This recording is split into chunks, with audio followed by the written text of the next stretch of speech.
Hey indie game fans, if you don't already know, the Steam Game Festival Summer Edition is currently live, and my god, there are too many games. With over 900 demos, you may not know where to start, so here's part 1 of my picks, going in somewhat of an alphabetical order, beginning with games using my favourite art style with the beautiful GESTALT, Steam and CINDER. Unsurprisingly, being a fan of the look of games like Blasphemous, this game immediately caught my eye, and if you have been around indie games long enough, you'll be familiar with the artist Thomas Fetchmere, who does pixel art tutorials and games including the hidden gem Tower 57.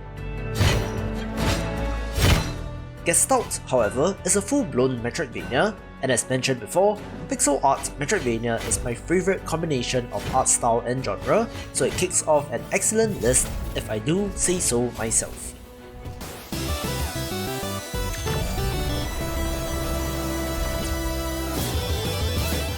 The procedurally generated roguelite Mega Man 20XX got a pixel art sequel titled 30XX, which is worth checking out even though it is in quite an early stage of development.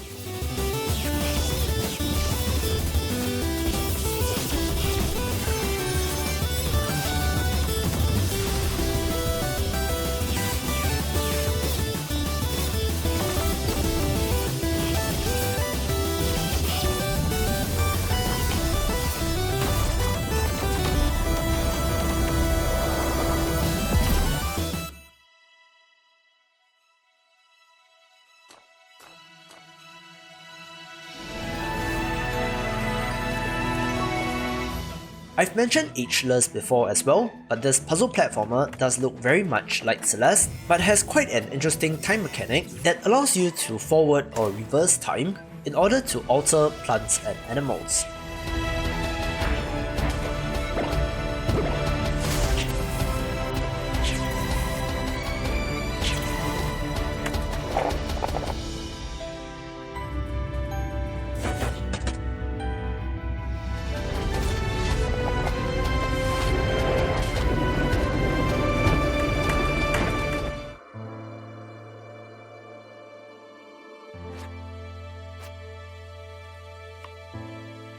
If you're a fan of Zelda-style action-adventure games, then Arietta of Spirits is one to keep an eye on. Switch between the land of the living and the spirit realm as you and your adorable ghost friend experience this emotional story.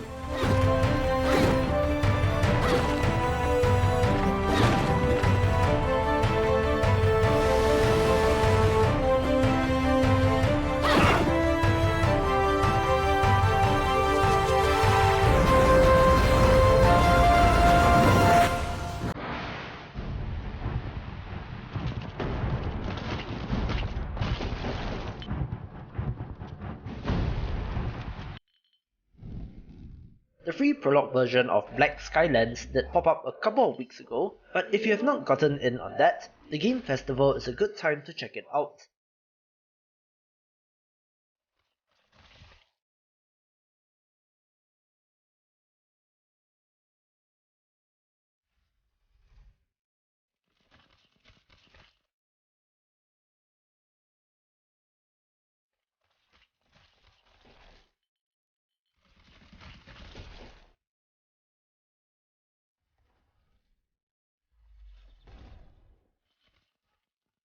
This is an open-world action game about flying your own airship, exploring the Skylands and fighting enemies.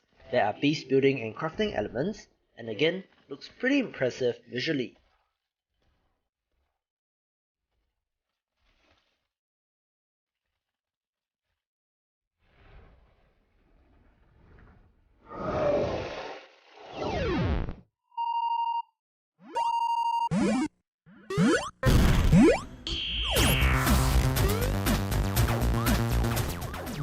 It's a fast-paced precision platformer with an art style that just works with some very impressive lighting effects.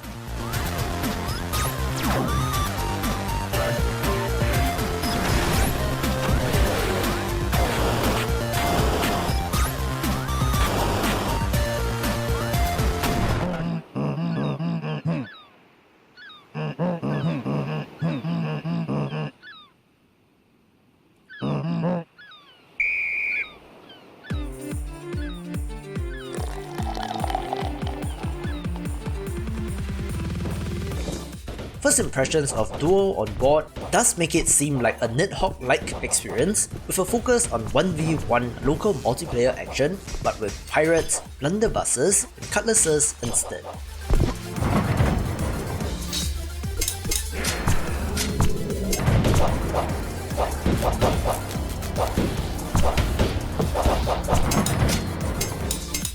Love the theme and the art, and while simple, does really work well.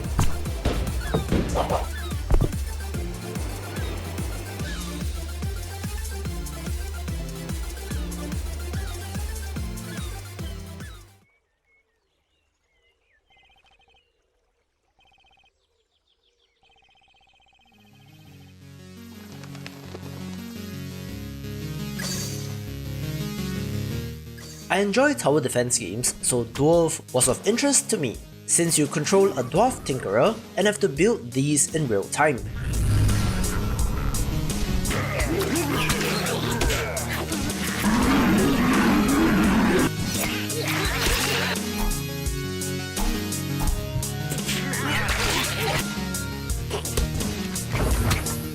Good looking traps and environments, with there being a dungeon crawling aspect as well.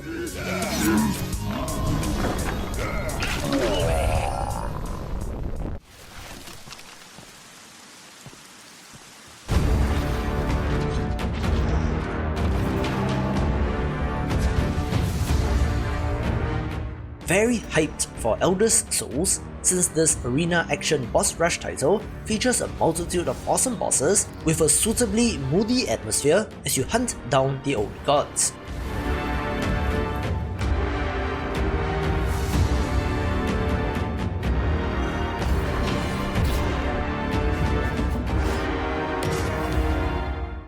If you love Titan Souls or Ita, this is one to check out.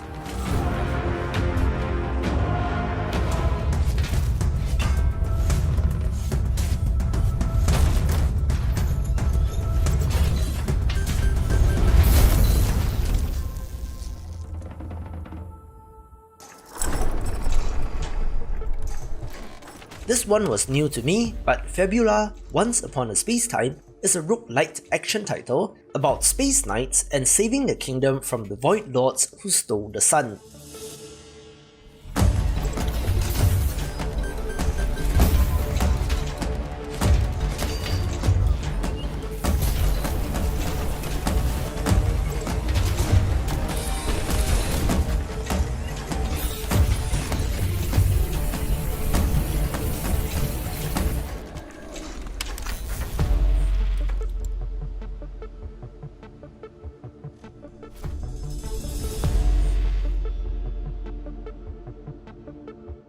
So very impressed by the detail in the pixel art, with some inspiration from FTL and, in my opinion, Nova Drift as well.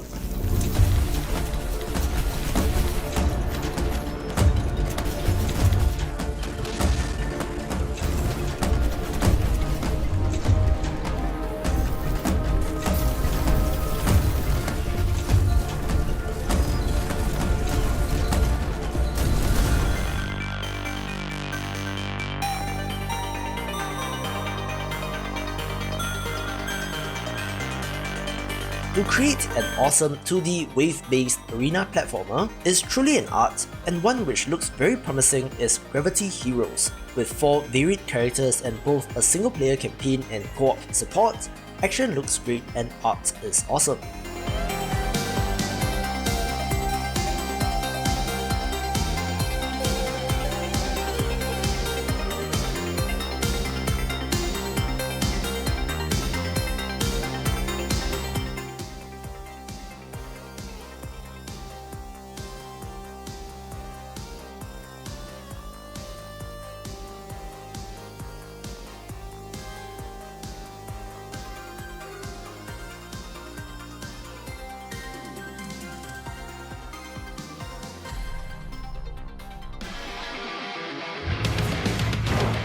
One of the interesting things about the Game Festival demos is to see just how many game developers have gotten bitten by the deck building bug, and how they try to introduce those mechanics into all sorts of genres, so Hell Can Wait is a roguelike bullet hell deck builder, so of course I'm intrigued.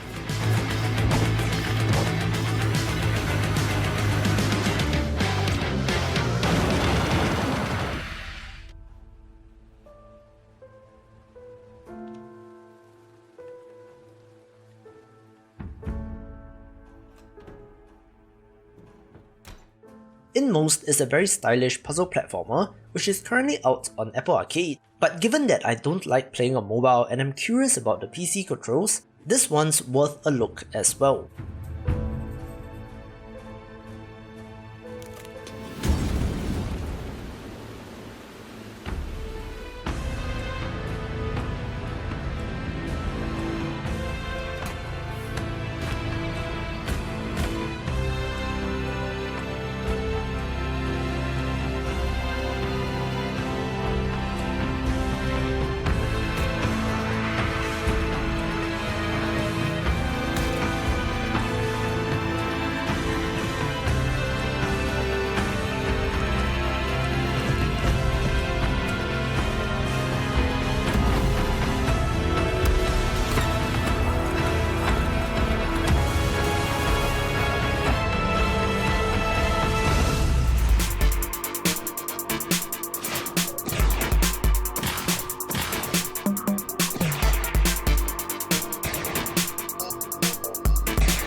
Classic turn-based RPGs are a soft spot of mine, and Jack Move is an upcoming title which I'm interested in.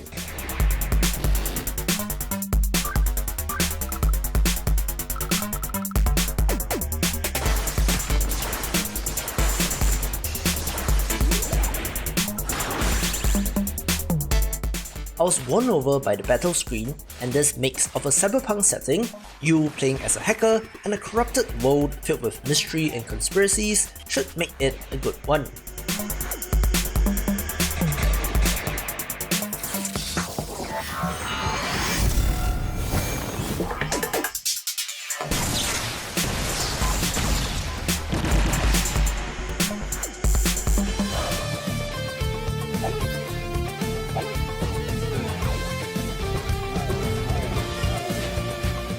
Without a doubt, the creators of KAZE and the Wild Masks must have played a lot of Sonic growing up, since this 90s inspired platformer looks to share many things in common with games from that era.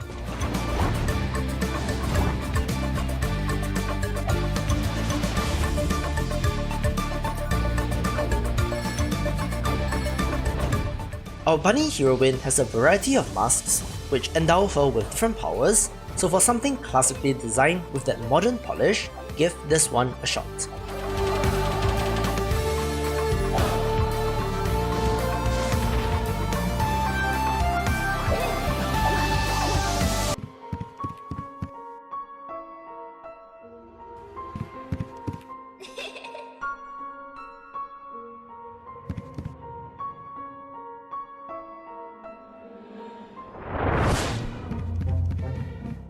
Classic survival horror fans must check out Lamentum, since it has you exploring a spooky old manor in New England, where of course, it is filled with all sorts of monstrosities.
Linked Mask certainly looks inspired by the Game Boy color palette, and is very effectively done, where this is an action platformer with upgrades but not exactly a Metroidvania.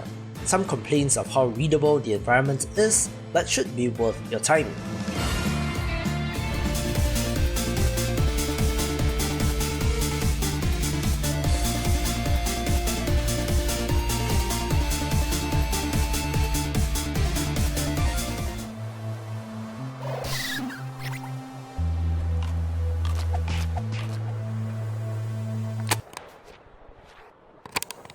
Mayhem in Single Valley has quite an interesting art style, mixing 2D sprites with 3D environments, but there's a mystery afoot, as a suspicious chemical has turned the local wildlife hostile.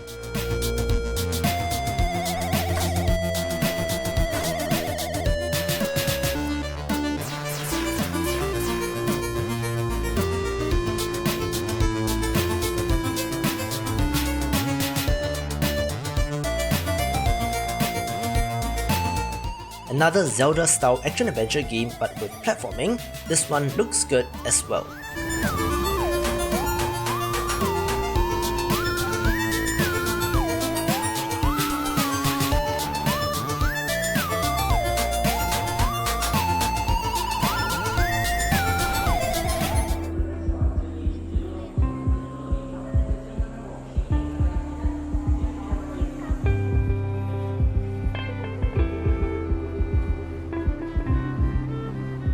If you love narrative games, then the gorgeous Monorail Stories is a must-play. Following two characters who happen to take the same monorail train every day, delve into their stories and lives as it unfolds.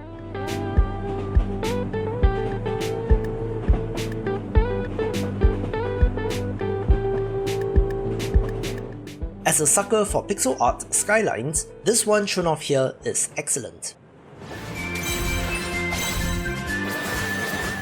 The very Final Fantasy Tactics-like Fey Tactics also makes an appearance, but there now appears to be some sort of monster taming element, since you can collect, summon and battle with different Fey creatures, which do have RPG elements and can level up as well.